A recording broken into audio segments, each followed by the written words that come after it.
दिल्ली सरकार के मंत्री सत्येंद्र जैन के वीआईपी ट्रीटमेंट को लेकर हुई जांच में एक बड़ा खुलासा हुआ है। जांच रिपोर्ट में सामने आया कि जेल अधिकारियों के साथ साठगांठ कर जेल नियमों की धज्जियां उड़ाई गई। जेल में जैन दरबार सजाते थे, परिवार के लोग बेरोक-टोक जैन से मिलने आते थे।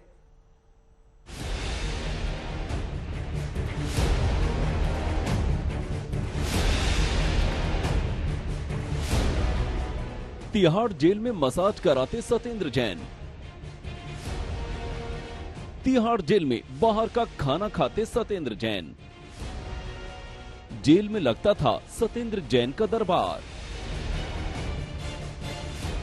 जैन की सेवा में तिहाड़ के 5 कैदी। तिहाड़ जेल में दिल्ली सरकार के मंत्री सत्येंद्र जैन के चंपी मसाज की इस तस्वीर का चौंकाने वाला सच अब सामने आ गया है।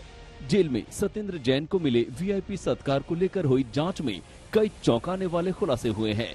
प्रधान सचिव गृह, प्रधान सचिव कानून और विजिलेंस सेक्रेटरी की जांच रिपोर्ट में कहा गया है कि मनी लॉन्ड्रिंग केस में तिहाड़ जेल में बंद सत्येंद्र जैन के सेवा सत्कार में जेल नियमों की जमकर धज्जियां उड़ाई। जांच कमेटी की रिपोर्ट में कहा गया है कि सत्येंद्र जैन ने जेल में अपने पद का गलत इस्तेमाल किया। उनकी तरफ से जेल के कई नियम तोड़े गए थे और उसी वजह से उन्हें कई वो सुविधाएं भी मिली जो दूसरे कैदियों को नहीं मिलती। जांच में सामने आया है कि जेल में सत्येंद्र जैन की सेवा टहल में 5 कैदियों को लगाया गया था। इन सभी कैदियों को जेल प्रशासन ने ही उनकी सेवा करने के लिए कहा था। इन कैदियों पर दबाव बनाने वालों में jail superintendent, jail warden, jail मुंशी भी शामिल थे। रिपोर्ट के मुताबिक कैदी किसी प्यार या लगाव की वजह से सत्येंद्र जैन की सेवा नहीं कर रहे थे, जैसा कि बर्खास्त जेल सुपरिंटेंडेंट अजीत कुमार ने अपने बचाव में कहा था। ये कैदी उत्पीड़न के डर से सत्येंद्र जैन की सेवा कर रहे थे। जांच कमेटी ने अपनी रिपोर्ट में डीजी जेल संदीप गोयल और सत्येंद्र जैन के बीच साठगांठ की तरफ इशारा किया है। गोयल के खिलाफ विभागीय जांच की सिफारिश की गई है। रिपोर्ट के मुताबिक जेल अधिकारियों से करीबी रिश्ते होने की वजह से सत्येंद्र जैन को खास अधिकार मिले। रिपोर्ट में यह भी सामने आया है कि सत्येंद्र जैन को अपने परिवार से मिलने की आजादी रहती थी।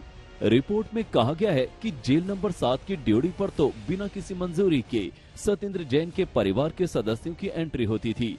रिपोर्ट के मुताबिक जेल में सत्येंद्र जैन जब चाहते थे, जिससे चाहते थे, उससे मुलाकात करते थे। मनी लॉन्ड्रिंग केस में सह आरोपी वैभव जैन और अंकुश जैन, साथ ही ईडी के एक अन्य केस के आरोपी संजय गुप्ता और रमन भुरारिया के साथ वो तिहाड़ में दरबार लगाते थे। ये दरबार तिहाड़ जेल में कर्फ्यू के समय भी लगाया जाता था। दूसरे कैदियों के जेल अकाउंट कार्ड्स का फल, खाना और दूसरे चीजों के खरीद के लिए बेनामे इस्तेमाल किया। ये कार्ड जेल वार्डन और दूसरे पैसे वाले कैदियों के द्वारा रिचार्ज कराए जाते थे। तिहाड़ में सत्येंद्र जैन के वीआईपी ट्रीटमेंट पर यह जांच रिपोर्ट सनसनीखेज है।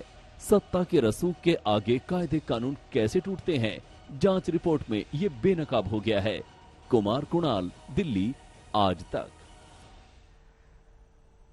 अमित भारद्वाज मेरे सहयोगी इस वक्त तमाम जानकारी के साथ जुड़ गए हैं। अमित, देखिए, सिर्फ निशाने पर सत्येंद्र जैन नहीं है, अब लपेटे में जेल अधिकारी भी आ गए। किस तरीके से उनकी मुश्किलें बढ़ सकती हैं?